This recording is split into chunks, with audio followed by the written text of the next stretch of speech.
नमस्कार दोस्तों, मैं सुंदर पूर्वांचल करियर क्लासेस में आप सभी लोगों का स्वागत करता हूं। तो चलिए दोस्तों, आज की क्लास को आगे बढ़ाते हुए मैं पहले आपको बता दूं कि आज की क्लास में क्या ऐसा है जो आप लोगों के लिए इम्पोर्टेंट होने वाला है। तो दोस्तों, आज साइंस के साथ इकोनॉमी के भी प्रश्न मिलेंगे आपको। बस ऐसे ही आप लोग का जो ये लगन का दौर, इधर उधर भागने फिरने का दौर खत्म हो चुका है, तो आप लोग अपनी पढ़ाई पर जुटने वाले हैं। इसीलिए बेहतरीन प्रश्न अब आपके सामने जुड़ने वाले हैं।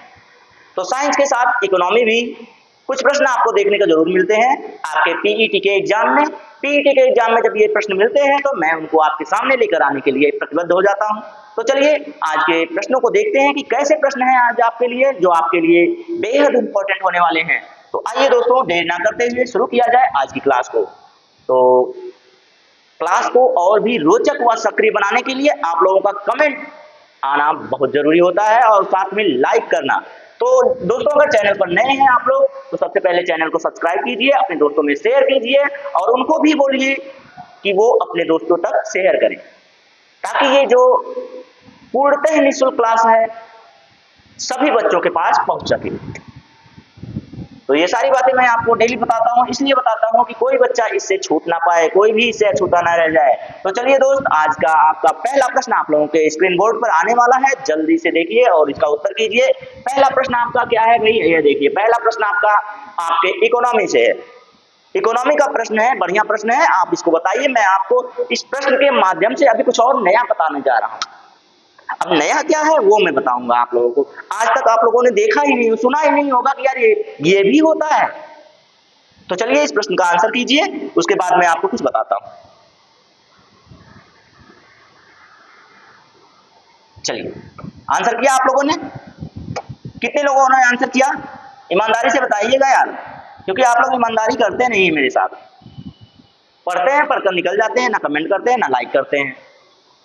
अरे कमेंट कर देंगे तो इससे ये पता चलेगा कि आप लोग भी सक्रिय हैं, आप लोग भी तत्पर हैं अपनी सफलता के लिए, अपने माँ बाप के सपनों को पूरा करने के लिए।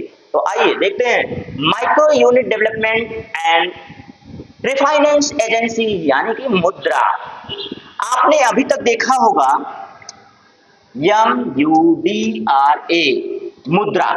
मुद्रा को हम लोग हमेशा हिंदी में लिखते हैं मुद्रा। हम लोग क्या लिखते हैं? मुद्रा लिखते हैं। अपनी करेंसी को हम लोग क्या लिखते हैं? मुद्रा लिखते हैं। लेकिन भाई मुद्रा को अंग्रेजी में लिख कर देखो, पहले मुद्रा को इंग्लिश में लिख कर देखो तो ये जो मुद्रा है, मुद्रा का फुल फॉर्म होता है मुद्रा। शॉर्ट फॉर्म में आपको मुद्रा दिख रही है, लेकिन मुद्रा का फुल फॉर्म क्या होता है? तो आज मैं आपको बता दूं दोस्तों, micro units development and refinance agency, ये होता है मुद्रा का फुल फॉर्म। जिसको मैं अंग्रेजी में लिखकर दिखा दूं तो वो तो इंग्लिश लिखा हुआ है, तो लीजिए माइक्रो यूनिट्स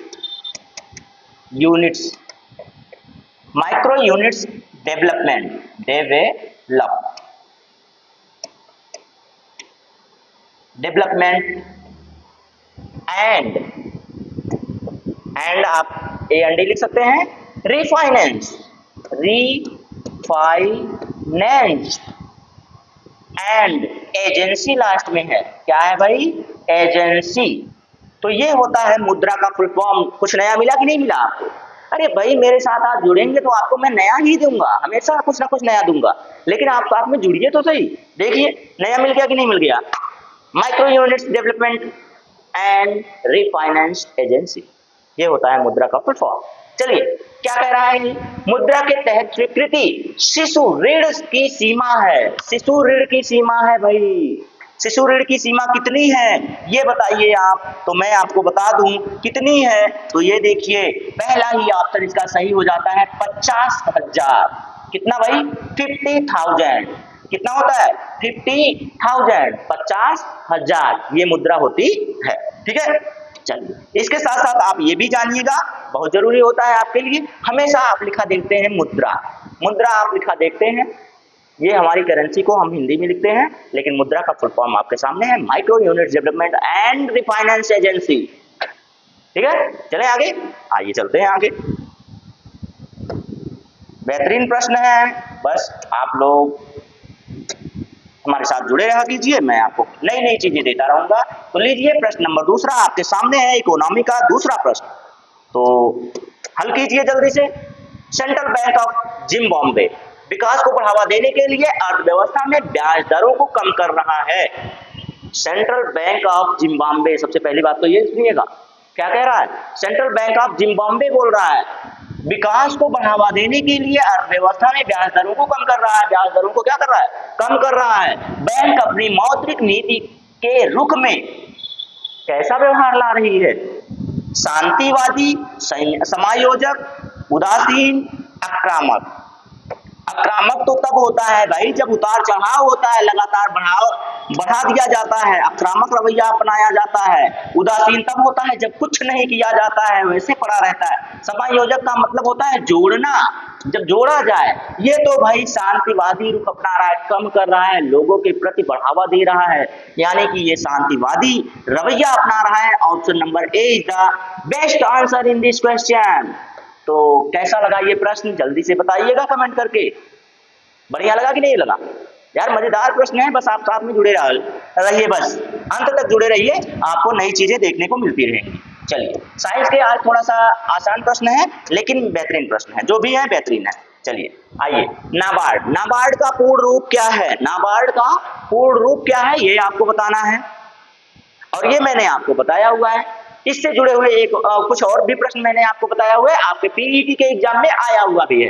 पीईटी में भी आया हुआ है, रेलवे में भी आया हुआ है, यूपीपी में भी आया हुआ है, अन्य अदर एग्जामों में भी आया हुआ है नाबार्ड। दोस्त जब ये जानते हैं सब आप लोग, तो बताइए क्या पूरा फॉर्म है इसका, जल्दी से बताइएगा। नाबार्ड, नाबार्ड का मतलब नेशनल, देखिए national bank for agriculture and rural development, इसका पूरा फुल फॉर्म होता है। तो मैं लिख दूं, अब आप देखिएगा, ढूंढिएगा इसमें कौन सा ऑप्शन मिल सकता है आपको। तो मैं लिख दे रहा हूं national bank, national bank for, of नहीं है, फॉर है, एक मिनट, थोड़ा सा हाथ स्पीड में चलता है तो भाई स्लिप हो जाता है। फॉर एग्रीकल्चरल, एग्रीकल्चरल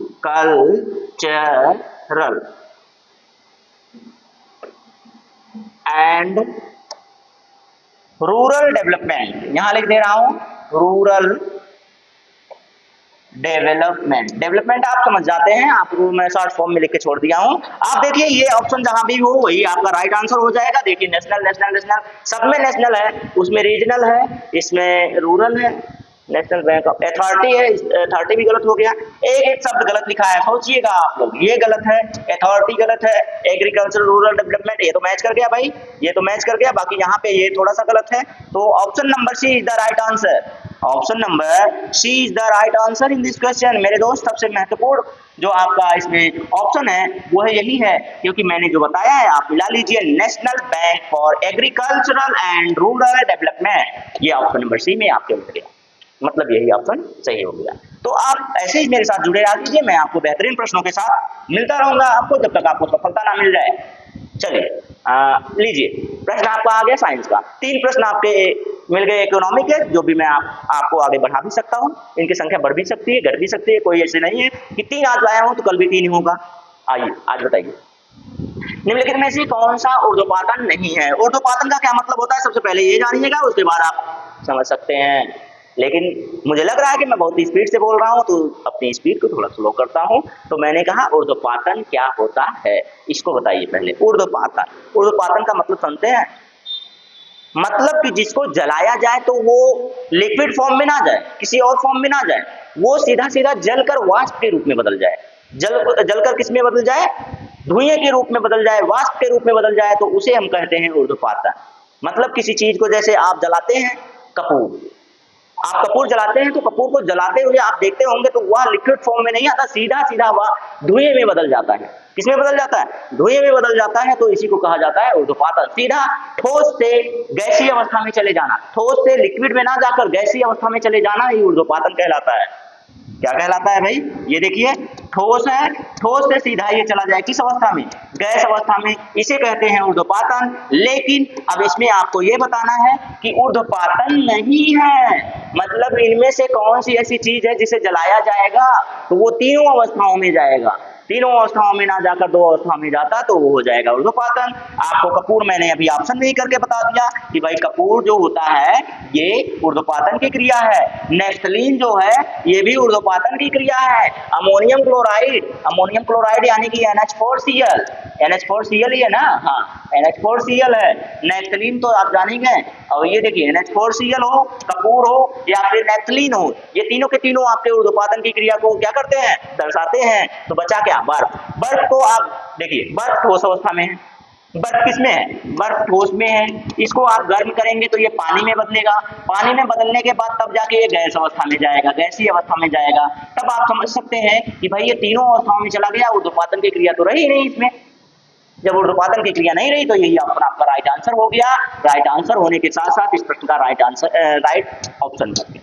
चलिए, इस प्रश्न का राइट आंसर क्या बन गया? ऑप्शन नंबर ए, यानी कि बर्फ। बर्फ एक ऐसी चीज है जो आप गर्म करेंगे तो ये पहले लिक्विड फॉर्म में जाएगा, उसके बाद गैस फॉर्म में जाएगा। चलिए लीजिए, प्रश्न नंबर 5 आपके सामने है, इसका उत्तर कीजिएगा जल्दी से। निम्न में से कौन सी विधि जल को पंकिल से अलग करेगी? पंकिल से अलग करेगी कौन सी क्रिया है? तो पंकिल आपको समझ में ही नहीं आया होगा, तो इसलिए मैं थोड़ा सा बता के आगे निकलता हूँ क्योंकि समय ज्यादा हो जाएगा। तो चलिए, ये आपको मैंने, हाँ एक बात है, मैंने आपको NCERT सार संग्रह, NCERT सार संग्रह करके साइंस पढ़ाया है, जिसमें मैंने आपको पृथक्कारी की, आसवन विधि, क्रिस्टलीकरण विधि, सारी विधियां, निस्यंदन विधि भी पढ़ाया है। और इस प्रश्न का जो राइट आंसर बनेगा वो बनेगा आपका निस्यंदन। आप ध्यान से जाइएगा, उसमें आप क्लास चेक करेंगे तो आपको NCERT सार संग्रह में मिल जाएगा कि ये सारी विधियां कौन सी होती हैं। लेकिन यहाँ पर जल को पंकिल से अलग करने वाली जो क्रिया है वो क्या है भाई? तो वो है आपका निस्यंदन क्रिया। ठीक है, चलिए आगे बढ़ते हैं। लीजिए प्रश्न नंबर 6, जल शोधन में कौन सी प्रक्रिया का प्रयोग किया जाता है? जल शोधन में कौन सी प्रक्रिया का प्रयोग किया जाता है? तो जरा बताइएगा, क्या कौन सा ऑप्शन सही हो जाएगा दोस्त? क्या परासरण होगा? नहीं, परासरण होता है लेकिन विपरीत परासरण होता है भाई। परासरण तो होता है, जल को शुद्ध किया जाता है, शोधन प्रक्रिया में इसका प्रयोग किया जाता है, लेकिन परासरण का नहीं, विपरीत परासरण का प्रयोग किया जाता है। तो option number B is the right answer भाई। Option number B for ball. Ball is the right answer आपके लिए बन गया। विपरीत परासरण की प्रक्रिया को इसमें क्या किया जाता है? शामिल किया जाता है। चलिए, ऑप्शन नंबर ये तो हो गया।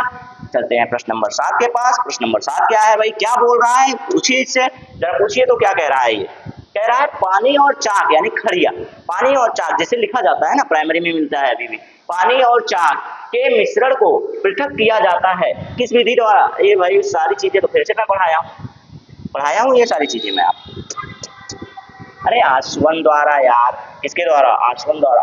अवसादन, अच्छा अवसादन नहीं आसवन, मैंने पढ़ा आसवन, यहाँ लिखा है अवसादन, ये नहीं होगा, अवसादन नहीं होगा, वाष्पन नहीं होगा, निस्यंदन नहीं होगा, निस्यंदन जो होना था हो गया। तो बचा गया option number C is the right answer. बच गया भाई ऑप्शन नंबर सी। मैंने पहले ही आपको बोल दिया आसवन बोल दिया, लेकिन अवसादन पर जा रहा था। आसवन विधि द्वारा इनको पृथक किया जा सकता है। चलिए प्रश्न नंबर 8, विलवणीकरण या फिर इसे कहते हैं डिसैलिनेशन। क्या कहते हैं? डिसैलिनेशन कहते हैं। तो क्या है ये? एक प्रक्रिया है, एक विधि है। कौन सी विधि है ये बताना है। क्या ये पर्यावरण की सफाई की प्रक्रिया है? तो नहीं, ये पर्यावरण की सफाई की प्रक्रिया नहीं है मेरे दोस्त, तो इसको काट दीजिए, ये गलत हो गया। यह ऐसी प्रक्रिया है जिसमें नमकीन पानी से खनिज पदार्थ अलग किया जाता है। तो ऑप्शन नंबर बी सही आंसर है आपका, सही जवाब है आपका ऑप्शन नंबर बी। तो इसमें क्या किया जाता है भाई? यह एक ऐसी प्रक्रिया है जिसमें नमकीन पानी से खनिज पदार्थ अलग करती है। नमकीन पानी से खनिज पदार्थ को क्या करती है? नमकीन, अरे नमकीन खाने वाला नमकीन अलग मत कीजिए यार, नमकीन पानी दोनों एक साथ है। नमकीन पानी का मतलब खारा पानी, आप नमकीन और पानी अलग मत कर लीजिएगा।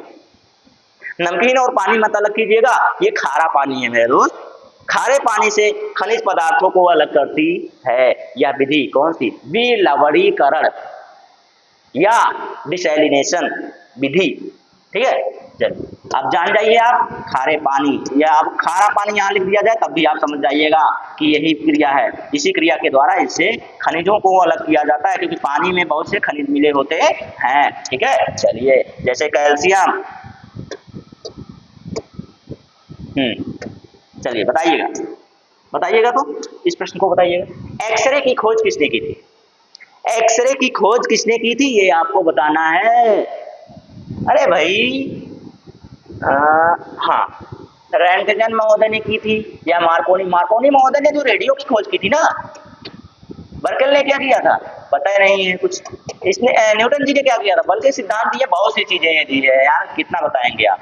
बस इसका ऑप्शन जानिए कि डब्ल्यू रैंटगन महोदय ने एक्सरे की खोज की थी। जो आपकी हड्डी टूट जाती है, जब आप एक्शन दिखाते हैं, गाड़ी को साफ बनाते हैं, आप गिरते हैं, हड्डी वड्डी टूटती है, आप एक्सरे के पास पहुंचते हैं, एक्सरे आपका होता है, फिर डॉक्टर के पास जाते हैं, इलाज कराते हैं, फिर ठीक हो जाते हैं, फिर से वही काम करते हैं, रस्सी जल जाती है पर बल नहीं जाता है, मतलब वही कार्य फिर से शुरू कर देते हैं आप। चलिए, तो डब्ल्यू रैंटगन महोदय ने एक्सरे की खोज की थी। ठीक है, चलिए आगे चलते हैं अगले प्रश्न पर। अगले प्रश्न का उत्तर दीजिए आप लोग। प्रश्न नंबर 10वां। प्रश्न नंबर 10वां आपके सामने है। 10वें प्रश्न का उत्तर आप लोग करेंगे। Automated teller machine, automated teller machine यानी कि एटीएम क्या है?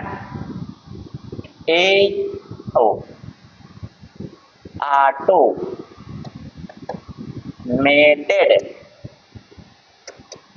टेलर मशीन, ऐसे लिखा जाएगा ना, ऑटोमेटेड टेलर मशीन नामक कैश मशीन के विकास को श्रेय भारत में जन्मे किस स्कॉटिश आविष्कारक को दिया जाता है? मतलब भारत के नहीं है, भारत में जन्म लिया था, स्कॉटलैंड के। कहाँ के हैं? स्कॉटलैंड के हैं मूल निवासी। जन्म कहाँ लिए थे? आपके भारत में जन्म लिए थे। तो कौन है महोदय? क्या वेलेज हैं, लूथर वेलेज, क्या डोनाल्ड हैरियर हैं, क्या गुड फेलो हैं, या फिर जॉन शेफर्ड बैरन हैं? इसमें से कौन है भाई? तो मैं आपको बता दूं, जॉन शेफर्ड बैरन महोदय ने एटीएम की खोज की थी। ठीक है, बैरन महोदय रेलिया बैरन वाले बैरन महोदय। तो ऑटोमेटेड मशीन यानी कि एटीएम की खोज किसने की थी? एटीएम का आविष्कार किसने किया था? तो आप जान जाइए आज से कौन है। तो वो हैं आपके माननीय जॉन शेफर्ड बैरन महोदय। ठीक है, जान जाइए, ये सारी चीजें आपको जानना चाहिए। ये आपके फिजिक्स का प्रश्न है, आविष्कारक से है। तो लीजिए एक्सरे। एक्सरे तो आया था ना अभी। अच्छा हाँ, एक्सरे का ये 2019 का प्रश्न है, 2019 में आया हुआ प्रश्न है। ये 2019 में आया हुआ प्रश्न है, और जो पिछला था वो 2021 में आया हुआ प्रश्न था। दोनों में पूछा है एक्सरे के आविष्कारक कौन, एक्सरे के आविष्कारक कौन है, ये दोनों प्रश्न में पूछा गया है। तो मेरे दोस्त, मेरे भाई, मेरे बहन जो भी हो, सब लोग जानते रहिए कि जब इतनी बार पूछा जा सकता है तो आगे भी पूछा जा सकता है। इसलिए इसको भी जानते रहिए कि एक्सरे की खोज किसने की थी? रॉन्टगेन महोदय ने की थी। किसने की थी? रॉन्टगेन महोदय ने। डब्ल्यू रॉन्टगेन महोदय कहाँ लिखे गए हैं भाई? तो देख लीजिए। तो विल्हेम कॉर्नराइड रॉन्टजे लिखा गया है, यानी कि ऑप्शन गलत बन गया है। तो रॉन्टगेन लिख लीजिए। 2019 में आया हुआ प्रश्न है, और वो दूसरा वाला प्रश्न 2021 में आया हुआ प्रश्न है। तो बस इस तरह जानते रहिए कि ऐसे प्रश्न बार बार आते रहते हैं, इसलिए आपको हम लोग पढ़ाते रहते हैं। लीजिए, न्यूट्रॉन की खोज किसने की थी? मैंने आपको बताया हुआ है, पहले पढ़ाया हुआ है। आप नहीं जानते तो आप जान जाइए, फिर से जान जाइए। ईटा पर नाचय, ये ट्रिक आपको बचपन से ही पढ़ाई जाती है, और इसमें कुछ बनावट नहीं है भाई, मैंने कुछ अलग से नहीं जोड़ा है इसमें।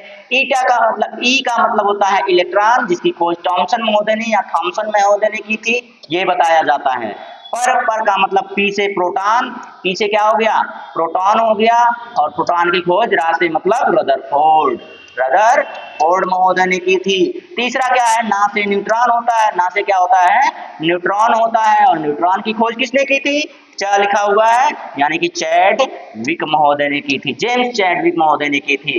तो आप देख सकते हैं इलेक्ट्रॉन प्रोटॉन न्यूट्रॉन तीनों की खोज मैंने बता दिया कौन कौन से वैज्ञानिक ने की थी। तो किसने की थी, न्यूट्रॉन की खोज, न्यूट्रॉन की खोज किसने की थी, कहाँ गए भाई, तो जेम्स चैडविक, मैंने यहाँ लिखा है चैडविक और बोला था जेम्स चैडविक। देखिए option number C is the right answer. तो इस तरह से आपके जो प्रश्न है वो बेहतर तरीके से हल हो जाते हैं। तो आइए 13वें का इलेक्ट्रॉन की खोज अभी बताया है मैंने, तो मुझे नहीं लगता है की थी, किसने की थी भाई, किसने की थी, चलिए हो गया। तो किसने की थी ये तो अभी अभी बताया मैंने, तो नहीं बताऊंगा, आप कमेंट करके बताएंगे, मैं नहीं बताने वाला इसको, अब मैं नहीं बताने वाला इसको, आप कमेंट करके बताएंगे मेरे भाई मेरे दोस्त। अभी इसके पहले ही मैंने बताया है कि किसने की खोज की थी। तो कैसी लगी क्लास, बेहतरीन लगी कि नहीं लगी, कमेंट करके जरूर बताइएगा। और अगर लग रहा है कि मैं जल्दी में हूँ तो आप स्लो कर दीजिए, आपके पास मैनुअल है, और कमेंट कर दीजिए, मैं भी स्लो हो जाऊंगा, कोई दिक्कत नहीं है। लेकिन मैं आसान शब्दों में पढ़ाता हूँ इसलिए थोड़ा सा स्पीड पर आज कर दिया। तो चलिए दोस्त आज के लिए इतना ही, फिर मिलते हैं आपसे नए प्रश्नों के साथ, नए बेहतरीन प्रश्नों के साथ आपके साथ कल मुलाकात होगी फिर से। तो आज के लिए इतना ही दोस्तों, जय हिंद।